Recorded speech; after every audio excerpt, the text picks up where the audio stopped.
OpenAI just released what I think is the best agent out there. That's publicly available, at least. And I don't think it's really close, at least not right now. So, what is this new ChatGPT agent? How does it work? And what do you need to know about it? Well, we're going to be answering all of those questions and a lot more today on Everyday AI. What's going on, y'all? My name is Jordan Wilson, and welcome to Everyday AI. This is your daily live stream podcast and free daily newsletter helping everyday people like you and me not just learn AI, but how we can leverage all the latest happenings to grow our companies and our career. So, if that's what you're trying to do, you're definitely in the right place. So, it starts here with the unedited, unscripted live stream and podcast. But to leverage all this information and become the smartest person in AI at your company, you got to go to our website. That's your cheat code. It's youreverydayai.com. So once you're there, you can go sign up for the free daily newsletter. We're going to be recapping the highlights of today's podcast, but also you can go listen to like 560 plus episodes back on our website for free, the entire back catalog. So you can go learn from some of the smartest people in the world, sorted by category. No matter what you're trying to find, we have the answers on there. All right. Speaking of answers, if you're looking for the AI news, that's going to be in the newsletter as well. But let's get to the answers on what the heck is this new ChatGPT agent? How does it work? And do you need to know about it? Well, I'm going to tell you 5 things that you need to know about it. So on today's show, here's what we're going to go over. I'm going to give you an overview of what agent mode is inside ChatGPT and exactly what it does. I'm going to do a short live demo. That couldn't go wrong, right? So you can see how it works a little bit under the hood. And then I'm going to tell you 5 important things that you need to know. All right, enough chit chat. Let's just get into it. So hours ago, OpenAI released ChatGPT Agent, or is it agent mode? Well, I'm not sure. We all thought that OpenAI finally won the naming battle by calling something ChatGPT Agent, but then they also refer to it as agent mode as well. But at least it's not called, Operator V2 or some other random name. So whether you're calling this ChatGPT Agent or agent mode, it is technically the same thing. So let's first go over a brief description of this from ChatGPT, and then we're going to start with the live demo because it could take a little while. So this is from OpenAI's press release or their blog release, should I say, saying introducing ChatGPT Agent, bridging research and action. ChatGPT now thinks and acts proactively, chooses from a toolbox of agentic skills to complete tasks for you using its own computer. All right, let's try it, shall we? And hey, FYI, I should talk first about availability because that was just updated like hours ago as well. So right now, it is only available if you have the $200 a month ChatGPT Pro plan, which I have for other users, Plus and Teams. So if you're on the other paid plans, now it's supposed to start rolling out Monday. That could get pushed back again. It's usually one of those things that's like, hey, based on crazy demand, we can't start delivering this yet. So it's already happened once. So, Monday, maybe, but it could be even later than that. All right. So, yeah, you do have to be on the ChatGPT Pro plan right now, but probably within a couple of days, it will be rolling out to the other paid plans. All right. So now, for the podcast audience, I am sharing my screen. And for people that ask, you can always go watch the videos both on our website. So if you sign up for the free daily newsletter, you can just click it and then go watch the video on our website. Or we do have that YouTube channel thing as well. So just go find Everyday AI. So yeah, a lot of people are like, this podcast stinks. There's no video. There's video, y'all. So it's just on our YouTube channel or on our website. All right. So now I am in ChatGPT. So the cool thing is, this is no longer outside of ChatGPT. It is inside, which is pretty big because Operator previously, which was OpenAI's most agentic offering, it didn't work inside of ChatGPT. It was actually operator.chatgpt.com. And that was actually a huge disadvantage. And I think one of the reasons that a lot of people, including myself, didn't use it a lot. I maybe used Operator a couple times a week, right? Where a lot of things I'm using them hourly, right? And I'll probably end up using my definitely I'm going to be using my whole quota for agents. So it's chatgpt.com, and there's going to be a new selection. So if you go to the tools, so it's not in the normal drop down. That's where I think a lot of people are going to look for it. So it's in the tools. So under tools, you'll see a new agent mode, and then it's going to also say how many that you have left, and then when that resets. So it's 400 for pro users, and then I believe 40 for teams and plus users. So I'm going to click agent mode. The cool thing that I like is when you enable agent mode, there's some suggested kind of prompts or things that you can run, reports, actions, spreadsheets, presentations, etc. All right, so I'm going to go ahead and click go on this one. So all this prompt was fairly simple, and we're going to check in on it in a little bit.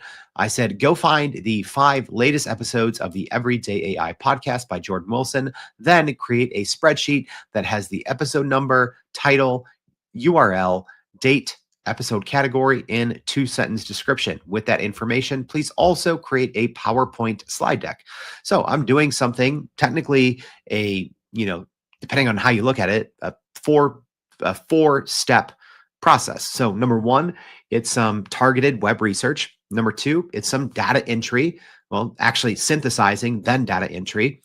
Then it's creating a spreadsheet and then creating a presentation. All right, so it is going live. There's actually some cool stuff going on screen that we'll talk about at the end of the show. It's like a cook show. I got to put something in the oven, and then check back in on it at the end. All right, so let's talk a little bit more about what this ChatGPT agent actually is, what it does.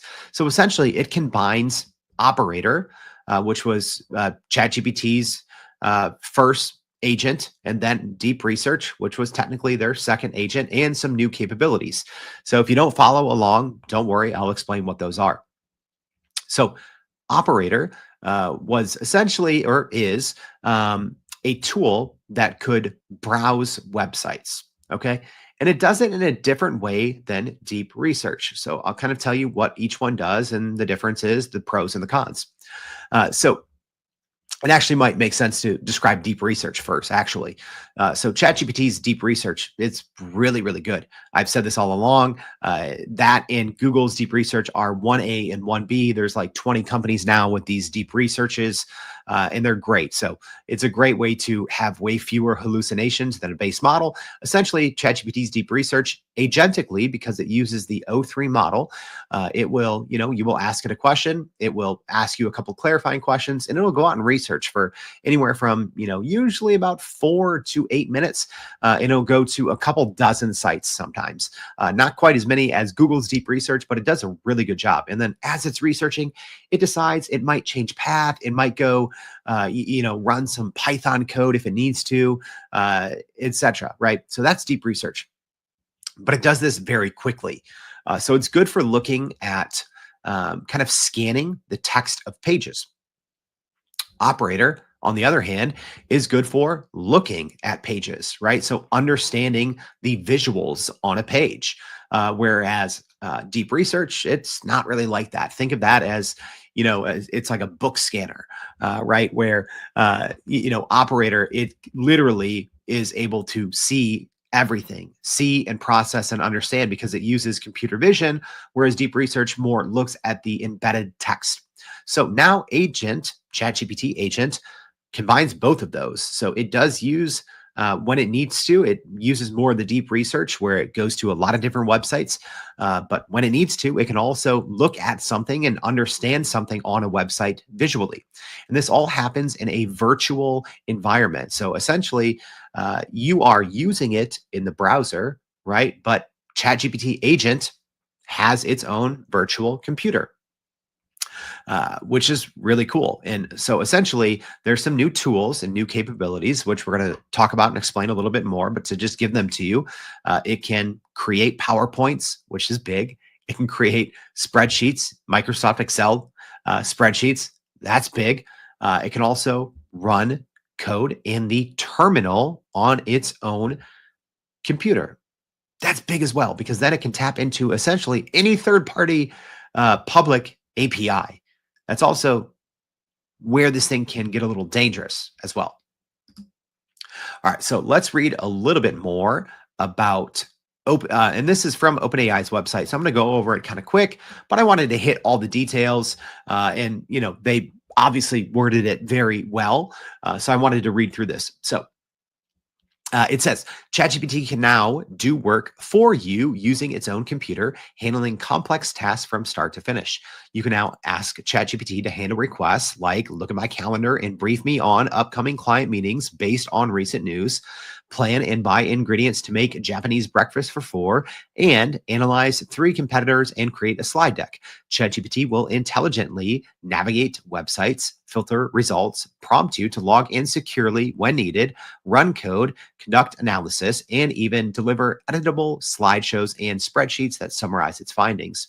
At the core of the new capability is a unified agentic system. It brings together three strengths of earlier breakthroughs: operators' ability to interact with websites, deep research's skill in synthesizing information, and ChatGPT's intelligence and conversational fluency.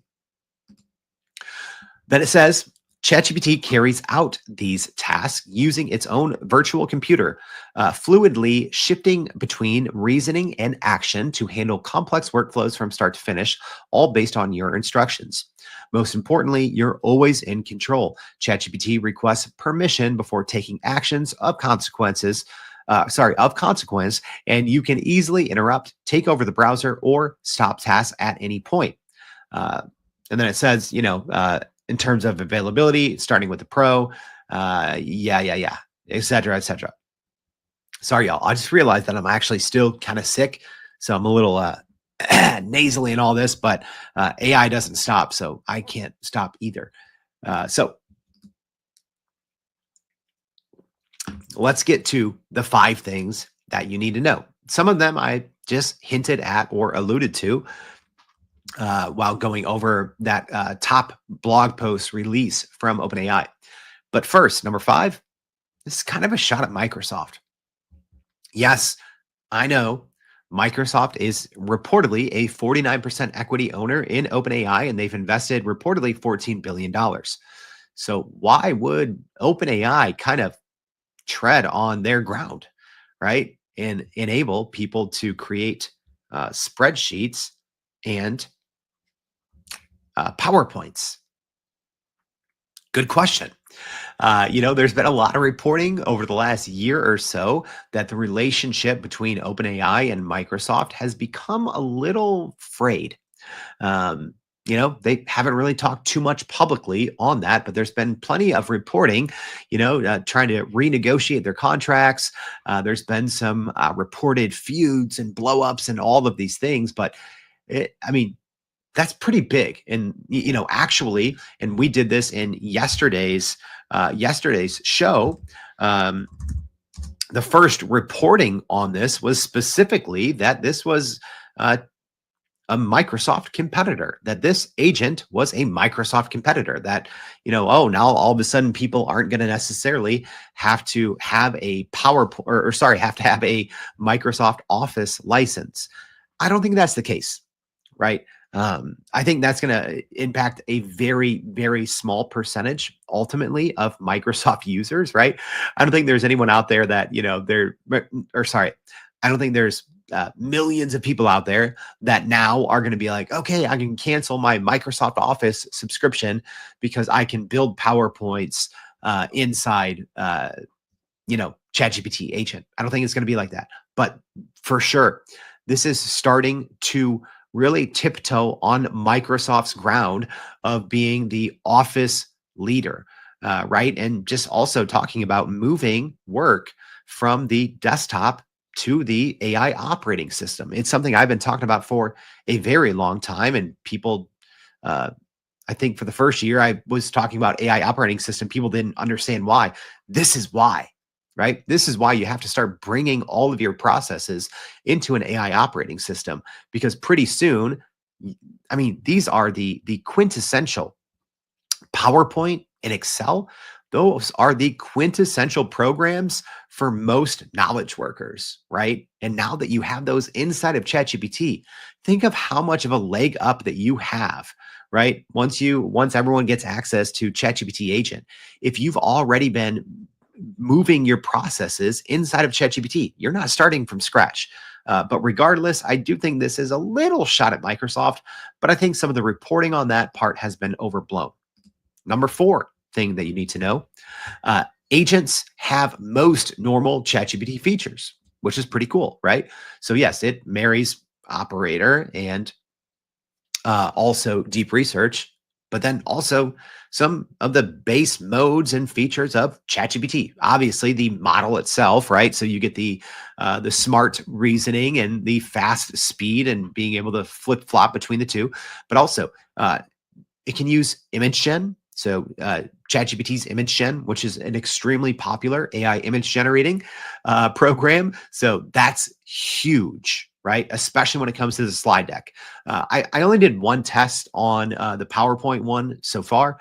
The visuals weren't great, but I also didn't necessarily tell it like, hey, make sure to, have a clear visual on each page, right? And use image gen to do blah, blah, blah, right? If I worked with it a little more, I'm pretty sure I could get some very impressive visuals in a presentation. And also connectors. That is huge. So that brings us to number three, the thing that you need to know. Essentially now, this is a mini RAG ready agent. And the fact that we essentially have gone from, in the course of like 3 years, tiptoeing on the surface for large language models to now anyone with a paid ChatGPT account, or at least starting Monday, right? Or Monday or shortly thereafter, you essentially have RAG, retrieval augmented generation, right? So many companies spent multi-millions of dollars essentially trying to bring in all of their data first, right? So, hey, before your query, before ChatGPT or a large language model looks at its internal training first, it's essentially going to look at these vector databases and essentially see your data first, and then only pass or only retrieve information in its internal database that it doesn't have in your data, right? Companies spent a lot of money, a lot of time figuring that out. Now it's here in a couple of clicks of a button and it's available agentically. This is huge. So what do I mean by it's mini RAG ready? Well, you have the virtual computer tools, terminal use, all that stuff. But here's the thing. You can toggle off web search, okay? And then you can use ChatGPT's connectors. So essentially, you can restrict, which, people might not understand why you would want to restrict an agent, but you can have it only look at your data, right? So Canva, Gmail, Google Calendar, Google Drive, Outlook, your Outlook calendar, your Outlook email, and there's other connectors in there as well. That is enormously helpful, right? One of the biggest problems, well, there's a lot of problems with agents, especially when we talk about multi-agent environments. But one of the biggest problems is, when a single human is prompting a large language model, human gives one response, one query, large language model gives one response. An agent, it's a little more difficult, right? There's a lot of things going on under the hood. Most of these agentic queries take, it said, between 15 to 30 minutes, right? So think, it's fairly easy to check the truthfulness or accuracy when a single human is using, ChatGPT in a large language model chat. When we get to agentic, it's much trickier. That's why it is important to know that you have these capabilities to actually restrict the web and be like, no, agent, only look at my stuff, right? You still, obviously, you need that expertise driving the loop. Human in the loop, throw that out. Human in the loop, FYI, so 2023. It's dangerous. So number two, Same tool set a human has. And this part is big. Okay. Whereas before, yeah, you had operator, you had deep research, you have all these different modes, you have ChatGPT, but operator and ChatGPT aren't kind of connected. And then deep research is inside ChatGPT, but it's kind of on its own island. Now they're all, not only are they all now together and can share information and share context, but they have a virtual computer. Yeah, that's big, but also scary. And I'll explain that now for number one. But essentially, this is now, in my very brief experience and reading about it, right? Um, it feels more like, for the first time, even though ChatGPT has, or sorry, OpenAI called deep research their agent, they called operator an agent. I don't know. Yeah, was I impressed at the time? Sure. Looking back with context, I don't know. Those to me don't seem like they don't seem like agents. They seem like agentic, right? Big difference. This obviously feels like an agent, right? Where a lot of times, people are talking about, oh, this agent. And it's like, no, 90, I think it was a Gardner study found that 99%, more than 99% of, solutions out there that market themselves as agents aren't agents. They're AI assisted workflows or agentic models, right? This is an agent. It is literally because it has its own computer and it is making decisions on its own. That's agency, right? You're not restricting it. It literally has its own computer. It can create and save files. It can run commands in the terminal and access third-party APIs on its own. Okay, which brings us to number one. The biological weapons classification. So this is something that OpenAI does with all models. They classify it essentially like, how dangerous is this model? And this is the first time that OpenAI designated a certain model or mode as a high capability in biological and chemical weapon domains, with every prompt scanned by a biology classifier suggesting genuine dual use concerns. Yeah. Um, to OpenAI's credit, in their live stream when they announced this yesterday, uh, they said it can be dangerous, right? If left unchecked, and bad things uh, may and might actually happen, right? And I think that's important to think about. It's much different when a model, right? The O3 model, uh, it didn't get the high capability for the biological weapons classification. An agent is scary in a good way, in a bad way, in a what does my job mean kind of way. But regardless, bad things are going to happen because now, kind of the confine of how we've been thinking about agentic models. And again, ChatGPT's O3 and O3 Pro, agentic models for sure. Google's Google Gemini 2.5 Pro, agentic models, not agents. When you're working with agents, the capabilities skyrocket, but so does too the cause for concern. All right, so that's a wrap, but I didn't forget. Let's go in and check. All right, we'll see what's in the oven. Luckily, I did it once before, so my very first agent prompt, it worked correctly. So let's see if the second iteration, if it did it correctly or not. All right, so let's go ahead and take a look here. All right, so all right, sharing the screen. There we go. So again, my prompt was go find the 5 latest episodes of the Everyday AI podcast by Jordan Wilson, then create a spreadsheet that has the episode number, title, URL, date, episode category, and 2 sentence description. With that information, please also create a PowerPoint slide deck. All right, so let's see. It says opening to confirm request. Okay, looks like actually this one is still working.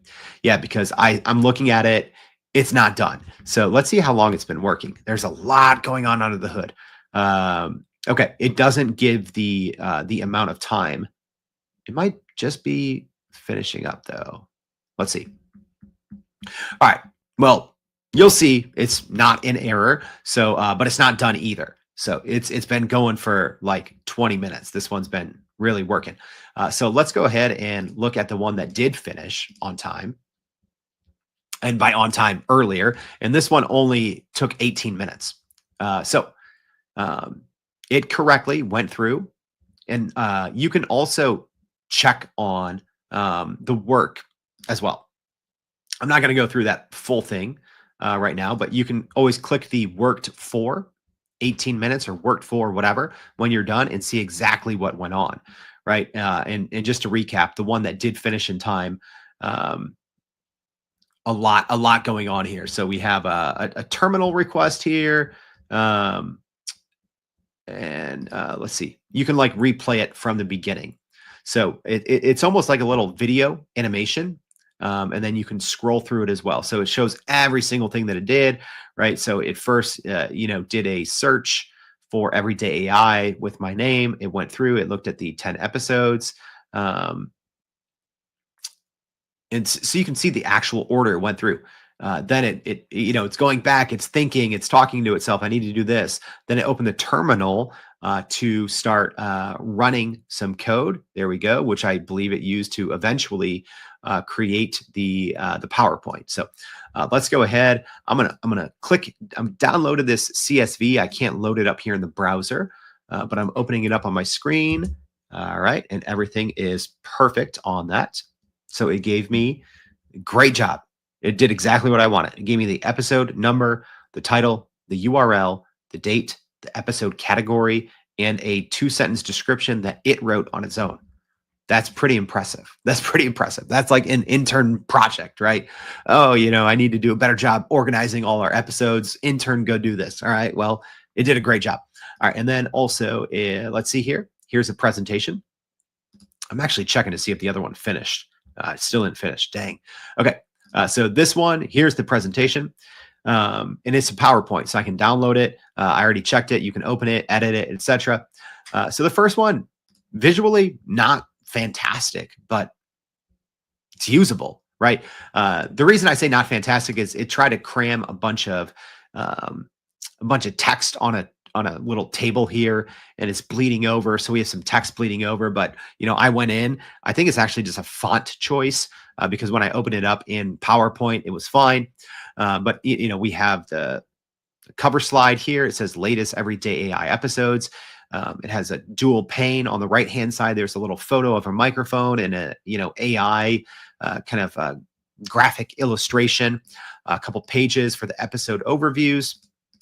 So nothing crazy, but it did its job, right? I didn't tell it like, hey, make sure each page has, visual and a headline and a subhead, but it's really good, right?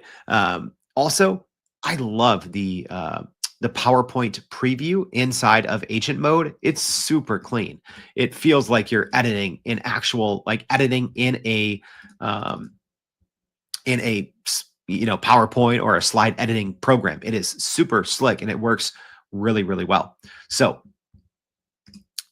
to recap, what the heck is agent mode? Well, it's essentially putting together the best of Operator, Deep Research, ChatGPT, and some new tools, right? Having use or being able to create PowerPoints, Excel spreadsheets, and also having access to a terminal, which opens up a world of possibilities. You saw in the demo, pretty good, right? First attempt. Obviously, no one's going to be using that PowerPoint, but with a little bit of work and more description, it would it would have probably turned out pretty well. And then real quick, again, the 5 things that you need to know. Number 1, kind of a shot at Microsoft. Number 2, agents now have most normal ChatGPT features. Number 3, there's essentially mini RAG now ready, working with connectors. Number 4, it has the same tool sets as human, and it feels more like working with a human than in large language model. And then last but not least, yeah, that kind of troubling biological weapons classification. Yeah, this thing is very powerful, but also kind of dangerous. All right, that's a wrap, y'all. I hope this was helpful. If you do want to do a deeper dive on ChatGPT Agent, just let me know. Just, I don't know, type agent or something. Or if you're on the podcast, you can comment on the podcast. I can't reply back, which is weird, but I'll see it. So I always say like, oh, if a certain amount of people will, it's always like an arbitrary number. I'm like, oh, if, 10 people say agent, that means that there's enough appetite. So, if you want something more in depth, we could do it for one of our, AI at Work Wednesday shows or something like that.